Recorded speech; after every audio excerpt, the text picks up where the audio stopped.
Class 9 के NCERT का second chapter है पॉलिनोमियल्स। तो आज हम लोग पॉलिनोमियल्स चैप्टर के इंट्रोडक्शन को समझेंगे कि पॉलिनोमियल्स क्या है। इसके बाद फिर इसका जो एग्जांपल्स होगा, जो एक्सरसाइज होगा, इसको सॉल्व करेंगे। तो पॉलिनोमियल का हिंदी होता है बहुपद। पॉलिनोमियल्स का हिंदी होता है बहुपद, जिसमें कि बहु मतलब क्या, एक से अधिक, और पद मतलब टर्म्स। तो जिसमें कि एक से अधिक पद हो उसी को हम क्या कहेंगे, बहुपद। तो हम यहाँ पर देखते हैं कुछ एग्जांपल्स है कि जैसे कि 3x + 2, तो ये पॉलिनोमियल है। क्यों? क्योंकि यहाँ पर दो टर्म है, एक 3x और दूसरा 2। सेकंड एग्जांपल को देख रहे हैं कि 6x² + 6x + 5। यहाँ पर क्या है, यहाँ पर 3 टर्म्स है, 3 पद है। 6x² अलग, 6x फिर अलग टर्म है, 5 फिर अलग टर्म्स है। थर्ड एग्जांपल है कि 7x³ + 5x² + 9x + 4। यह भी क्या है, पॉलिनोमियल है। लेकिन ये एग्जांपल जैसे 1 2 3, यहाँ पे जो 3 एग्जांपल्स है, ये तीनों एग्जांपल्स जो है क्या है कि पॉलिनोमियल इन 1 वेरिएबल है। सभी में क्या है कि x है। तो ये पॉलिनोमियल्स जो है वो x वेरिएबल का है, मीन्स पॉलिनोमियल इन 1 वेरिएबल। अब एक एग्जांपल है यहाँ पर कि 6x³ + 3y² + 6x - 7। तो यह भी पॉलिनोमियल है, लेकिन यह क्या है कि 2 वेरिएबल्स का पॉलिनोमियल है। तो यहाँ पर एक वेरिएबल तो x हो गया और दूसरा वेरिएबल हो गया y। तो ये वाला जो एग्जांपल है वो पॉलिनोमियल इन 1 वेरिएबल, और यह है पॉलिनोमियल इन 2 वेरिएबल्स। जरूरी नहीं है कि 1 वेरिएबल और 2 वेरिएबल्स का ही हो, और अधिक वेरिएबल्स का हो सकता है कि पॉलिनोमियल इन 3 वेरिएबल्स, पॉलिनोमियल इन 4 वेरिएबल्स। ठीक है। अब पॉलिनोमियल्स होने के लिए कंडीशन क्या है और क्या नहीं है। तो नहीं क्या है, तो यहाँ पर देखते हैं कि कोई भी एल्जेब्रिक एक्सप्रेशन ले लें, अगर इसमें पावर माइनस में हो, निगेटिव में पावर हो, या फिर पावर फ्रैक्शन में हो, पावर या तो निगेटिव में होगा या फिर पावर फ्रैक्शन में होगा, तो यह क्या है कि पॉलिनोमियल्स नहीं होगा। और इसके अलावा जो भी है, जैसे कि यहाँ पर हम देख रहे हैं कि 3x + 2, तो ये पॉलिनोमियल है। क्यों? क्योंकि इसके ऊपर जो x है, ये x के ऊपर क्या है, पावर नहीं कुछ है तो क्या है, 1 है। यहाँ पर तो 2 है, मीन्स ना ही इसका पावर फ्रैक्शन में है और ना ही इसका पावर निगेटिव में है, इसलिए हम इसको पॉलिनोमियल्स कहेंगे। और ये जो था कि 6x⁻² + 6x + 5, ये पॉलिनोमियल नहीं है। क्यों नहीं है पॉलिनोमियल? क्योंकि इसका पावर जो है वो क्या है, निगेटिव है। सेकंड वाला भी, यह भी पॉलिनोमियल नहीं है। क्यों नहीं है? तो क्योंकि इसका जो x है वेरिएबल, इस पर जो पावर है वो क्या है, फ्रैक्शन में है। तो हम लोग कुछ पॉइंट्स को कलेक्ट किए हैं, तो इस पॉइंट्स को बारी बारी से हम लोग देखते हैं और समझते हैं कि टर्म्स क्या है, constant, variable, coefficient, degree, classification और जीरो पॉलिनोमियल्स। इन सभी 7th पॉइंट्स को हम डिस्कस करते हैं। तो हम लोग टर्म्स को जानते हैं। तो टर्म्स का हिंदी होता है पद। तो जैसे कि यहाँ पर है 6x + 5, तो एक टर्म तो हो गया 6x और दूसरा टर्म हो गया इसका 5। तो इसमें टोटल कितना टर्म हो गया, इसमें 2 टर्म्स हो गया, 2 टर्म्स। सेकेंड वाला में देख रहे हैं कि यहाँ पर 7x - 5x² + 3, तो इसमें कितना टर्म्स है, इसमें 3 टर्म्स है, फर्स्ट, सेकेंड, थर्ड।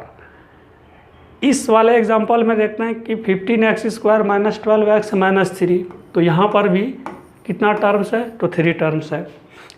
अब ये जो 6xy + 3 है, तो 6xy + 3 हम तो इसको लिख सकते हैं कि 6 × x × y + 3। तो इसका मतलब ये नहीं कि एक टर्म ये हो गया, दूसरा टर्म ये हुआ, तीसरा टर्म ये हुआ, नहीं। ये पूरा जो है 6xy, ये पूरा एक ही टर्म है। और फिर ये 3 जो है ये फिर अलग टर्म है। तो इस तरह से ये इसमें 2 टर्म है, एक तो 6xy और दूसरा 3। लास्ट वाला एग्जांपल है कि 6/xy, तो 6/xy यह भी क्या हो गया, ये एक टर्म है, ये सिंगल टर्म है, और फिर और एक ये टर्म ये है, तो टोटल कितना हो गया, टोटल हो गया इसमें 2 टर्म। मीन्स टर्म्स को प्लस और माइनस यही सेपरेट करता है टर्म्स को। जहाँ पर देख रहे हैं कि यहाँ माइनस है, यहाँ भी माइनस है, यहाँ पर देख रहे हैं कि प्लस है, इस वाले में देख रहे हैं कि माइनस है प्लस है। अगर इसमें इस एग्जांपल में हम यहाँ पर डिवाइड दे दें या फिर यहाँ पर मल्टीप्लिकेशन दे दें, यहाँ दोनों में अगर हम डिवाइड दे दें तो ये एक टर्म बन जाएगा। अगर इस दोनों में हम मल्टीप्लाई का साइन दे दें तो ये पूरा जो है वो सिंगल टर्म हो जाएगा। तो यहाँ पर हम लोग क्या सीखे कि टर्म्स को जो सेपरेट करता है वह एक तो प्लस का साइन और दूसरा माइनस का साइन। तो हम लोग कांस्टेंट और वेरिएबल को समझते हैं, ठीक है। तो एक एग्जांपल लिए हम 5x + 7। तो यहाँ पर हम क्या देख रहे हैं कि 5 जो है ये 5 फिक्स है, ये 5 का वैल्यू बदलने वाला नहीं है, और इस 7 का भी वैल्यू ये बदलने वाला नहीं है। तो अगर हम इसमें x का वैल्यू अगर हम 1 रखें तो इसका सॉल्यूशन क्या हो जाएगा, इसका सॉल्यूशन हो जाएगा 12। x का वैल्यू अगर हम 2 रखें तो ये कितना हो जाएगा, ये हो जाएगा 17। x का वैल्यू अगर हम 3 रखें तो ये कितना हो जाएगा, ये हो जाएगा 22, ठीक है। तो हम यहाँ पर क्या देख रहे हैं, हम देख रहे हैं कि ये जो 5 है इसका वैल्यू फिक्स है, ये जो 7 है इसका वैल्यू ये फिक्स है, लेकिन ये जो 1 2 3 है, ठीक है, ये क्या हो रहा है, ये बदल रहा है, ये बदल रहा है। तो हम इसको क्या कहेंगे कि ये वेरिएबल है। लेकिन ये जो 7 है और ये जो 5 है ये तो फिक्स है, चाहे x का वैल्यू हम कुछ भी ले लें तो हम इसको क्या कहेंगे, इसको कहेंगे कि ये कांस्टेंट है। ये 7 भी कांस्टेंट है और 5 भी कांस्टेंट है। तो कांस्टेंट और वेरिएबल का आप समझ गए होंगे। नेक्स्ट टर्म है कोएफिशिएंट। इसका सिंपल सा कॉन्सेप्ट है, जैसे कि ये इक्वेशन है, ठीक है, इसमें हमको एक्स का कोएफिशिएंट निकालना है कि एक्स का कोएफिशिएंट क्या है। तो इसमें जो कॉन्सेप्ट है हमको क्या यूज़ करना है कि देखना है क्या कि ये एक्स जो है जिसके बारे में पूछा जाए, जिसके कोएफिशिएंट के बारे में, जैसे कि यहाँ पर हमको एक्स के बारे में कह रहा है, तो हम देखेंगे कि एक्स किसके साथ मल्टीप्लिकेशन है। तो एक्स के साथ कौन सा है, तो यहाँ पर होगा इसका 5, ठीक है। फिर अगर हमको कि कोएफिशिएंट ऑफ x², अगर x² का कोएफिशिएंट हमसे यहाँ पर पूछा जाए इस इक्वेशन में कि x² का कोएफिशिएंट क्या होगा, तो हम क्या देख रहे हैं कि x² का मल्टीप्लिकेशन किसके साथ है, तो -4 के साथ। तो हम यहाँ पर लिखेंगे क्या चीज़, इसका कोएफिशिएंट कितना हो जाएगा, -4। फिर इसमें देखते हैं कि कोएफिशिएंट ऑफ x, तो इसमें जो कोएफिशिएंट होगा तो यहाँ पर भी तो वही है कि x का मल्टीप्लिकेशन किसके साथ है, तो 6 के साथ। तो इसका जो कोएफिशिएंट होगा x का वो हो जाएगा 6, और ये 3 ये तो कांस्टेंट है। नेक्स्ट है कि डिग्री किसको कहेंगे हम, डिग्री। तो डिग्री का अगर बेसिक कॉन्सेप्ट जानना हो तो डिग्री मतलब समझिए क्या कि पावर, ठीक है। जैसे यहाँ पर हम लिख दिए x², तो ये क्या है, इसका पावर, हम इसको डिग्री भी बोल सकते हैं। तो जैसे कि ये इक्वेशन है 6x + 7, तो इसका डिग्री क्या होगा, तो 6x + 7 है तो हम इसको क्या लिख सकते हैं, तो यहाँ पर x है तो x के ऊपर हम पावर 1 तो लिख ही सकते हैं, ठीक है। तो इस इक्वेशन का जो डिग्री हो गया वह क्या हो गया, तो डिग्री हो गया इसका 1।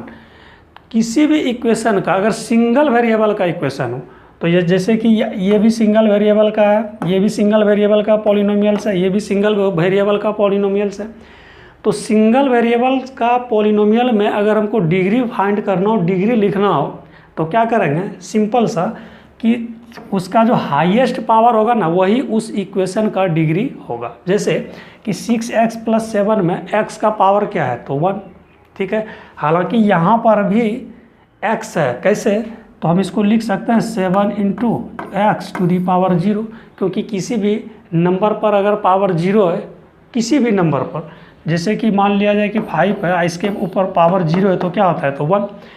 तो यहाँ पर 7 × x⁻0 हम 0 इसको लिख सकते हैं, लेकिन इसके बावजूद ये जो 0 है तो 0 से तो 1 बड़ा है, तो इस इक्वेशन का डिग्री क्या हो गया 1।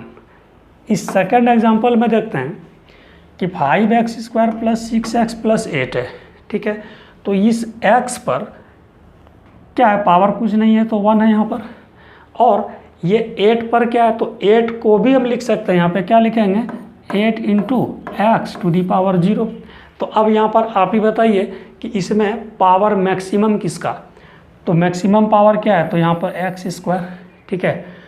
यहाँ पर है क्या 1, यहाँ पर क्या है 0, तो इस इक्वेशन का जो डिग्री होगा वह हो जाएगा 2, क्योंकि इसका मैक्सिमम पावर है 2।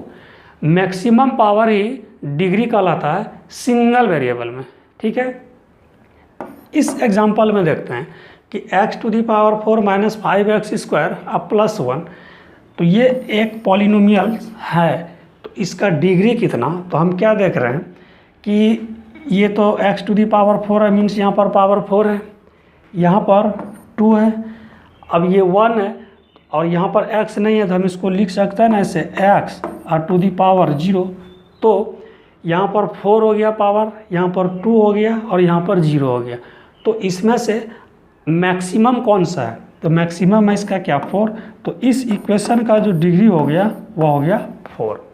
ये था पॉलिनोमियल इन वन वेरिएबल का डिग्री, कि हम इसको कैसे पता करेंगे। डिग्री ऑफ पॉलिनोमियल इन 2 और मोर वेरिएबल, अगर कोई पॉलिनोमियल्स हैं और इसमें 1 से अधिक, ठीक है, या 2 से अधिक वेरिएबल है इसमें, तो हम उसका डिग्री कैसे निकालेंगे। जैसे कि इस इक्वेशन में देख रहे हैं तो यहाँ पर ये डबल वेरिएबल का है ये पॉलिनोमियल, एक तो x है और दूसरा क्या है, दूसरा y, और हमको इसमें डिग्री इसका लिखना है कि इस इक्वेशन का डिग्री, इस पॉलिनोमियल्स का डिग्री क्या होगा। तो क्या करेंगे, यहाँ पर तो हम लोग क्या किए थे कि जो इसका मैक्सिमम पावर था उसी को हम इसका डिग्री लिख दिए थे।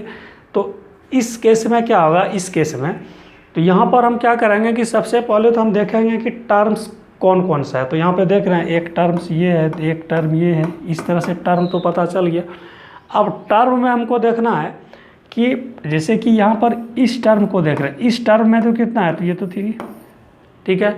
इस टर्म्स में कितना तो 2 और 2 तो 4, और यहाँ पर क्या आ जाएगा 2, ये 1, तो मैक्सिमम पावर है ना, मैक्सिमम पावर तो यहाँ पर कितना आया तो 4, और जो मैक्सिमम पावर होता है वही उसका डिग्री कहलाता है। तो इस इक्वेशन का जो डिग्री होगा वो कितना होगा 4, क्योंकि ये x का और y का जो पावर था इस दोनों को हम क्या किए, ऐड कर दी। इस एग्जांपल को देखते हैं कि 9x² y³ + 5xy² + 7 - x⁴, यह भी एक पॉलिनोमियल है और 2 वेरिएबल्स का पॉलिनोमियल है। हमको इसमें डिग्री लिखना है कि इस पॉलिनोमियल का डिग्री क्या होगा। तो क्या करेंगे कि यहाँ पर जैसे कि मैक्सिमम पावर कितना है x⁴ मीन्स 4, तो 4 नहीं होगा। क्यों नहीं होगा, क्योंकि इससे भी मैक्सिमम पावर है इसमें। जैसे कि ये x और y है, अगर हम x का 2 और y का पावर 3 अगर इस दोनों को ऐड कर दें तो ये कितना हो जाएगा, ये तो हो जाएगा 5, ठीक है। और अगर इसका ऐड करें तो ये 2 और x का 1 तो कितना हो जाएगा 3, ठीक है। और यहाँ पर कितना है तो 4। तो अब देखिए कि 5, 3 और 4 इसमें से ज़्यादा कौन है, अधिक कौन है तो 5। तो इस पॉलिनोमियल का जो डिग्री हो गया वह क्या हो गया 5। पॉलिनोमियल का क्लासिफिकेशन हम डिग्री और टर्म्स के आधार पर कर सकते हैं। जैसे कि ये डिग्री और ये है टर्म्स, तो यहाँ पर जैसे कि ये 3x है तो इसमें कितना टर्म्स है, तो इसमें तो टर्म्स है तो 1, ठीक है। तो हम इसको क्या कहेंगे, इसको कहेंगे कि ये मोनोमियल है। मोनोमियल मतलब कि जिसमें वन टर्म हो उसको क्या कहेंगे, मोनोमियल। इसमें देख रहे हैं कि 6x + 1, यहाँ पर एक टर्म 6x है और दूसरा टर्म 1 है, तो ये इसमें टोटल टर्म्स कितना हो गया, तो 2। तो इसको क्या कहेंगे कि ये है बायनोमियल, बायनोमियल, ठीक है। इसमें देखते हैं कि यहाँ पर first term, second term, third term, इस तरह से इसमें कुल टर्म्स जो है वो कितना है, 3। तो इसका जो नामकरण करेंगे तो ये हो जाएगा ट्राइनोमियल, ट्राइनोमियल, ठीक है। तो ये तो हुआ टर्म्स के आधार पर कि मोनोमियल किसको कहेंगे, तो जिसमें एक टर्म होगा। बायनोमियल किसको कहेंगे, तो जिसमें 2 टर्म्स होगा। ट्राइनोमियल किसको कहेंगे, तो जिसमें 3 टर्म्स होगा। अब डिग्री के आधार पर देखते हैं हम लोग। तो डिग्री मतलब क्या, पावर। जैसे कि ये 3x + 1 है, तो हम यहाँ पर क्या लिख सकते हैं, 3x⁴ 1। तो इसका पावर कितना हो गया, 1। तो जिस इक्वेशन में पावर 1 हो इसको क्या कहेंगे हम, ये हो गया linear, linear polynomial, linear polynomial, ठीक है। जिसमें एक टर्म हो, सॉरी जिसमें 1 पावर हो, ठीक। अब यहाँ पर देख रहे हैं कि इसमें पावर कितना है, तो इसमें पावर है 2। तो ये क्या हो गया, ये हो गया क्वाड्रेटिक, क्वाड्रेटिक पॉलिनोमियल, ठीक है, जिसमें 2 इसका पावर हो, ठीक। थर्ड है कि जिसमें पावर 3 हो, तो यहाँ पर क्या है, पावर 3 है, x³। तो इसको हम क्या कहेंगे, तो इसको कहेंगे क्यूबिक पॉलिनोमियल। ये जो है ये है हमारा क्यूबिक, क्यूबिक पॉलिनोमियल, पॉलिनोमियल, ठीक है। और जिसमें 4 हो, जैसे यहाँ पर पावर कितना है, तो 4, इसको क्या कहेंगे, इसको कहेंगे by quadratic, by quadratic polynomial, polynomial. जैसे अब यहाँ पर हम फिर से एक बार इसको रिवीजन कर लेते हैं कि जिसका डिग्री 1 होगा उसको हम क्या कहेंगे, उसको कहेंगे लीनियर पॉलिनोमियल, ठीक है। जिसका डिग्री 2 होगा उसको क्या कहेंगे, क्वाड्रेटिक पॉलिनोमियल। जिसका डिग्री 3 होगा उसको क्या कहेंगे हम, उसको कहेंगे क्यूबिक पॉलिनोमियल। और जिसका डिग्री 4 होगा उसको क्या कहेंगे, बाय क्वाड्रेटिक पॉलिनोमियल। इस तरह से पॉलिनोमियल का जो इंट्रोडक्शन है वह समाप्त हो गया। इसमें कुछ रह गया है, इसको हम जब प्रॉब्लम को सॉल्व करेंगे तो उस समय इसका क्लियर करेंगे। मिलते हैं नेक्स्ट वीडियो में।